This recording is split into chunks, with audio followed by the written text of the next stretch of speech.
qualitatively spent and give the necessary demand push if we choose to spend big on infrastructure. That is why,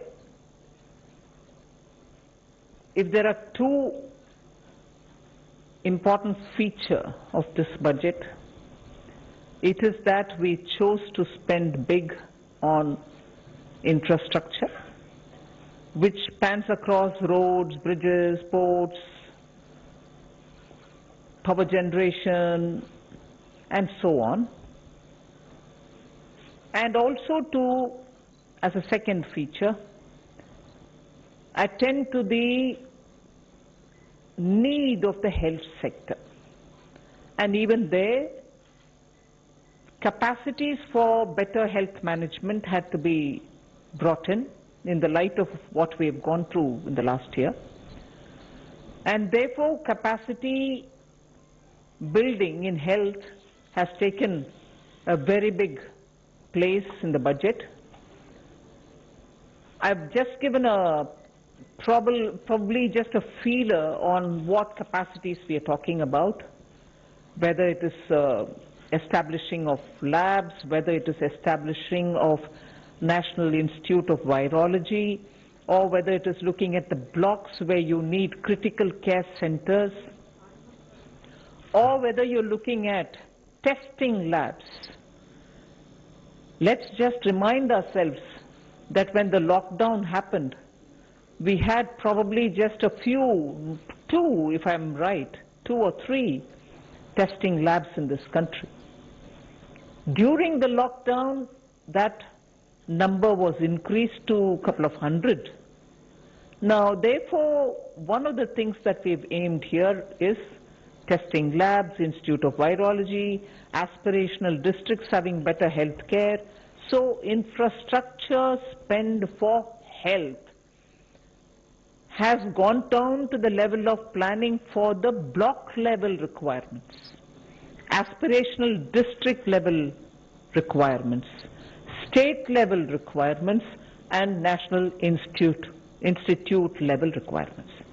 So 2 features, when I said, are one in general spending on infrastructure, for which there is a 37% increase in the budget.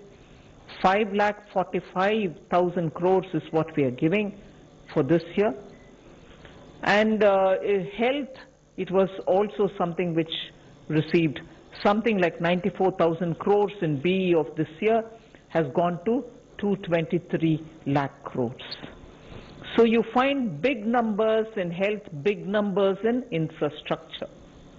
But this doesn't really mean that we've ignored agriculture, where there too we have placed emphasis.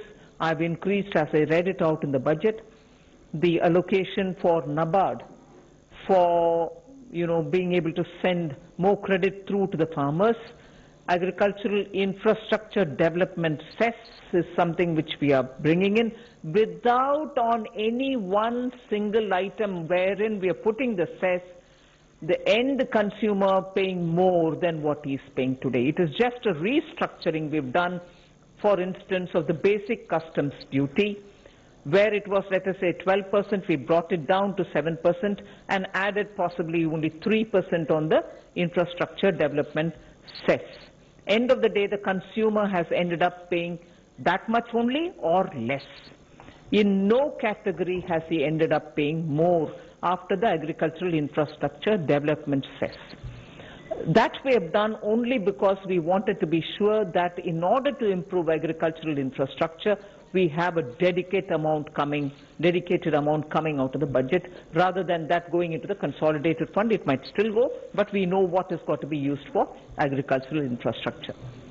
So if these are the kinds of things broadly we've done, equally important is the reform that we're bringing in the financial sectors. Disinvestment to continue, LIC to have IPO, insurance sector to have more in terms of opening up for 74% for FDI. These are very clearly steps, progressive steps in financial sector. Other than that, one major cry of all the banks have been the NPAs, for which we have been repeatedly giving capital infusion. In order that the bank books are cleared and cleaned up, we have come with an announcement of a formulation through which the NPAs will be culled out of the bank's books based on some formulation, not any discretion there.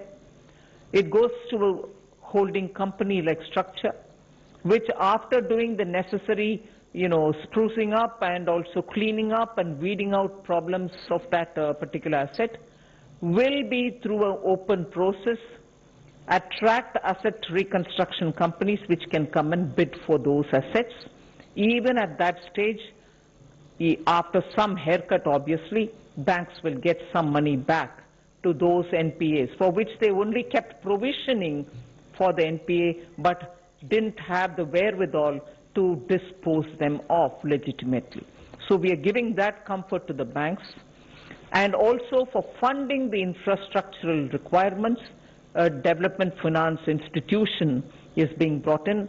All lessons learned from the IDBI, which started as a DFI but later went on to become a scheduled commercial bank-like functioning and couldn't succeed at that, are taken on board.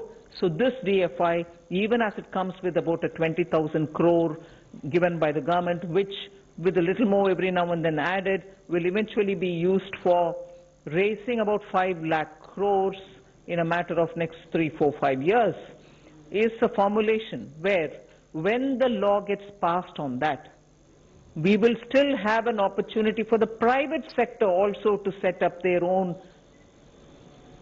development finance institutions. So this country is not going to be, the needs of this country are such that just one development financial institution which is set up by the government will be adequately meeting up with the demand requirements. No, and therefore we see a future for a DFI which is partly funded by the government and raises capital from the market, is also competing with private sector DFIs. Largely this much, but very quickly I'll move over to talking about how we have not lost the opportunity to clean up government's own books. I had started it in July 2019-20, continued it in February 20, and even now we have made accounts more transparent. Nothing is pushed under the carpet. You're showing clearly where's the money going. Money given to FCI is also brought on board. So accounting of government expenditure and revenue statements are all now lots more transparent and open, and absolutely upfront stated the fiscal deficit, where everybody was advising, and rightly because everyone had concern that the economy should revive, advising us, please spend more. We not only ensured that the capital expenditure of the government was repeatedly reviewed and spending was encouraged and pushed, we ensured that the spending will not get delayed, and that is why even though we announced one capital expenditure amount during the BE, even that has gone up. That